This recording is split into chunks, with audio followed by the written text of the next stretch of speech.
নমস্কার। রবিবারের আমেজে আমি পৌলমী চলে এসেছি গান গল্প কথায়। আর তোমরা যারা গল্প শুনতে খুব ভালোবাসো, দেরি করো না, চলে এসো আমাদের এই গল্পের আসরে। রবিবার মানেই গান গল্প কথা উইথ পৌলমী। আজকের গল্প দাগ। গল্পটি লিখেছেন সুকান্ত গঙ্গোপাধ্যায়। দ্বিতীয় পর্ব। সুনন্দবাবু বলে উঠলেন, রং তো বিকেলেও দেখা দিচ্ছে। ওই রাস্তায় কেউ দিলে মাধব রোড চা দিতে এসে রঙের কথা বলতো। হয় আপনাকে রোজই একই কথা বলে ব্যতিব্যস্ত করতে চাইনি, অথবা খেয়াল করেনি। সে যাই হোক, ওই সময়টুকু আপনার উপর ওয়াচ রাখা দরকার। কাল ওয়াচ করব আমরা। পরের দিন বেন্টিং স্ট্রিটের ফুটপাথ ধরে অফিসের দিকে হেঁটে যাচ্ছেন সুনন্দবাবু। আজ তিনি অনেকটাই ফ্রি। নিজের উপর নিজেকে খেয়াল রাখতে হচ্ছে না। পিছনে রুদ্র ফলো করছে। গাড়ি পার্ক করতে হয়েছে অনেকটাই দূরে। চেম্বারে ঢুকে নিজের চেয়ারে আরাম করে বসলেন সুনন্দবাবু। খানিক পরেই দরজা ঠেলে ঢুকল রুদ্র। না, কারোকেই আপনার কাজ ঘেঁচতে দেখিনি। স্প্রে মারবে বলে কেউ টিপ করে অপেক্ষাও করছিল না। আজ আর দেখা যাবে না রং। কথা বলতে বলতে এগিয়ে এসে হঠাৎ স্ট্যাচু হয়ে গেল রুদ্র। বড় বড় চোখ করে তাকিয়ে আছে সুনন্দবাবুর দিকে। বুঝতেই পারা যাচ্ছে কি দেখে থমকেছে রুদ্র। তবু সুনন্দবাবু জানতে চাইলেন, কি হলো, কি দেখছো? রুদ্র ভয়ার্ত গলায় বলে উঠল, রং। আপনার নাকের পাশে সবুজ রং। কখন লাগলো? 5 দিন পর অফিসে এলেন সুনন্দবাবু। গত কদিনে তার উপর দিয়ে ঝড় বয়ে গিয়েছে। ঝড়ের প্রভাব এমনই, অফিসের দরজায় পা দিয়েছেন। রিসেপশনিস্ট শ্রীপর্ণা বলে উঠেছিল, এ কি চেহারা হয়েছে স্যার আপনার? এ ধরনের পার্সোনাল কথা শ্রীপর্ণা আগে কখনো বলেনি। আজ মুখ ফুটে বেরিয়ে গিয়েছে। উত্তরে ম্লান হাসি ফিরত দিয়ে সুনন্দবাবু নিজের চেম্বারে এসে বসেছেন। তিনি নিজেও জানেন, রোগা হয়ে শরীরের প্রায় অর্ধেক হয়ে গিয়েছে তার।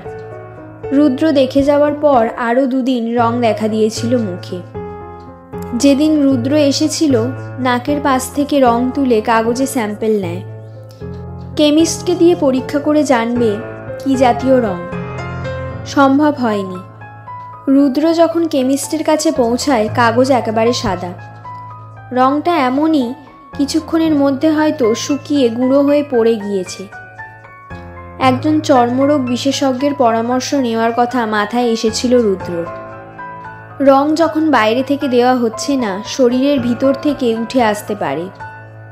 প্রাণীবিদ্যায় গিরগিটির রং বদলানোর বৈশিষ্ট্য দেখা যায়।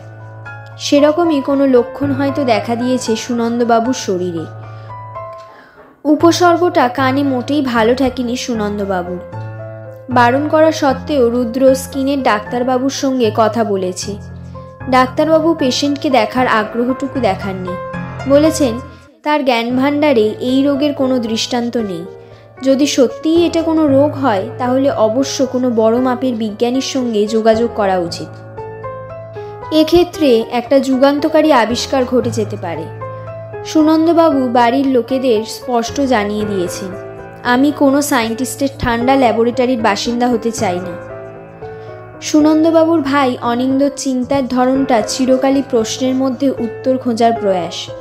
সে বলল, আমার মনে হচ্ছে একজন মনের রোগের ডাক্তারের অ্যাডভাইস নেওয়া উচিত।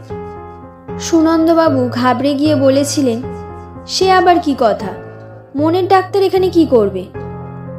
অনিন্দ গম্ভীর হয়ে বলেছিল, হতে পারে এটা কোনো মানসিক বৈকল্য। নিজেই নিজের গালে রং লাগাচ্ছ, পরে ভুলে যাচ্ছ। উত্তরে নীরব ছিলেন সুনন্দবাবু। মনের দ্বারা সব কিছু কন্ট্রোল করা হয়। মন যদি নিজের নিয়ন্ত্রণ হারিয়ে ফেলে, তাকে কিভাবে সামলানো যাবে? অগত্যা পরামর্শ করা হলো মনের ডাক্তারের সঙ্গে। উনি বললেন, মন বড় বিচিত্র জিনিস, কত কিছুই ঘটিয়ে ফেলে।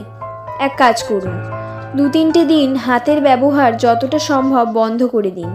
তারপর দেখুন রং দেখা দিচ্ছে কিনা মুখে। অফিস যাওয়া মুলতুবি রাখলেন সুনন্দবাবু। টয়লেটের প্রয়োজন ছাড়া বন্ধ করা হলো হাতের ব্যবহার। সুনন্দবাবু নিজেই বাড়ির লোকেদের বলেছিলেন হাত দুটো বেঁধে দিতে, খাইয়ে দেওয়ার দায়িত্ব নিলেন রেবা দেবী। তবুও রং দেখা দিল।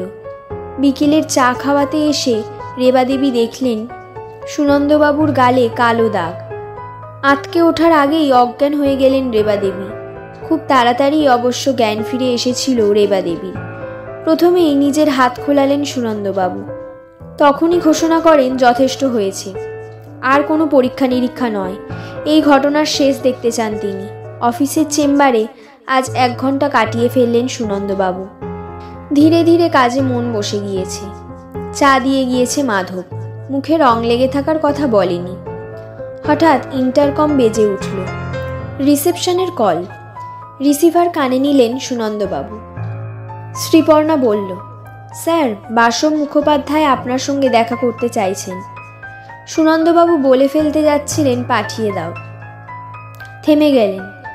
মনে পড়ল এই ভুল তিনি দিন 20 আগে একবার করেছিলেন। এই একই নামে তার এক বন্ধু আছে। ভিতরে পাঠিয়ে দিতে বলেছিলেন শ্রীপর্ণাকে। এসেছিল বছর 25-এর একটি ছেলে, সঙ্গে চাকরির সুপারিশের চিঠি। সুনন্দবাবু স্কুল শিক্ষক মুরারিবাবুর লেখা। ছেলেটি তারই সন্তান।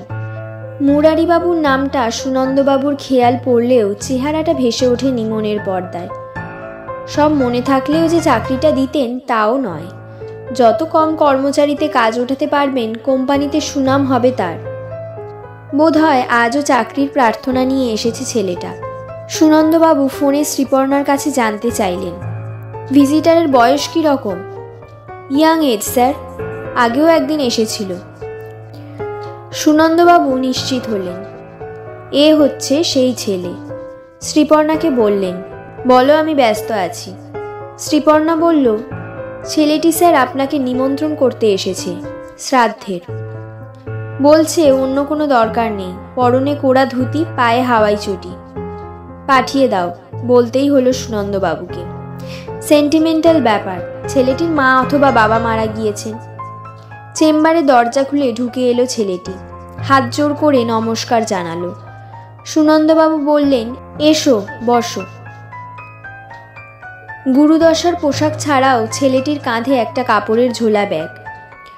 সুনন্দবাবু টেবিলের ওপারে বসে ব্যাগ থেকে একটা কার্ড বের করে এগিয়ে ধরল ছেলেটি। শ্রাদ্ধের কার্ডটা নিলেন সুনন্দবাবু। খাম না খুলেই জানতে চাইলেন, কে? ছেলেটি বলল, বাবা। আপনার এখানে যেদিন এসেছিলাম তার ঠিক 4 দিন পরে ব্রেন স্ট্রোক। যথাযথ বিনয় এবং দুঃখিত হওয়ার ভাব করে সুনন্দবাবু বললেন, খুবই খারাপ খবর, কিন্তু আমি তো ভাই। বাকিটা বলতে হলো না। বাসবী বলতে থাকলো, জানি এত ব্যস্ততা সরিয়ে রেখে আপনি অত দূর যেতে পারবেন না। আমি এসেছি অন্য একটা কারণে। এখান থেকে ফিরে বাবাকে যেদিন বলেছিলাম আপনি অপারগ, চাকরি ফাঁকা নেই, বাবা একটু হতাশ হলেন বটে, তবে ও ব্যাপারে আর কিছু বলেননি। শুধু বললেন, তোর সঙ্গে আজ একটা জিনিস দিয়ে দিলে হতো। সুনন্দর জিনিস, অনেকদিন ধরে আমার কাছে পড়ে আছে। এরপর যেদিন কলকাতায় কোনো কাজে যাবি বলবি, জিনিসটা দিয়ে দেবো, সুনন্দর কাছে পৌঁছে দিস। তারপর তো বাবা হঠাৎ চলে গেলেন। আমারও আর কলকাতায় আসার প্রয়োজন পড়েনি। জিনিসটা প্যাকেট করে রেখেছিলেন বাবা। আজ কয়েকজন আত্মীয়কে নেমন্তন্ন করতে এসেছি কলকাতায়, সঙ্গে নিয়ে এসেছি জিনিসটা। আপনাকে কার্ড দেওয়াটা কর্তব্য, তাই দিলাম। বলার পর বাসব ঝোলা থেকে বার করলো ব্রাউন পেপারে মোড়া একটি প্যাকেট। সুনন্দবাবু মনে করতে পারছেন না তার কী জিনিস মুরারিবাবুর কাছে থাকতে পারে। মনে করার দরকারটাই বা কী? বাসবের থেকে প্যাকেটটা নিয়ে টেবিলের বাঁ দিকে কাগজপত্রের উপর রেখে দিলেন। বাসব চেয়ার ছেড়ে উঠে দাঁড়ালো। ফের নমস্কার জানানোর আগে থমকে গিয়ে বলল, আপনার চশমার নিচে নীল মতো কি যেন একটা লেগে রয়েছে। সুনন্দবাবু নির্বিকার রইলেন। এরকম তো হওয়ার কথাই ছিল। তাহলে আজকের গল্প কেমন লাগলো অবশ্যই কমেন্ট করে জানাও। যদি ভালো লেগে থাকে লাইক করো এবং বন্ধু বান্ধবদের সঙ্গে শেয়ার করতেও পারো। এবং আমাদের গান গল্প কথা পরিবারের সঙ্গে যুক্ত থাকতে চাইলে চ্যানেলটিকে সাবস্ক্রাইব করে দাও এবং পাশের বেল আইকনটি প্রেস করে দাও, যাতে আমার গল্প এলেই সবার প্রথম নোটিফিকেশান তোমার কাছে চলে যায়। রবিবার মানেই গান গল্প কথা উইথ পৌলমী।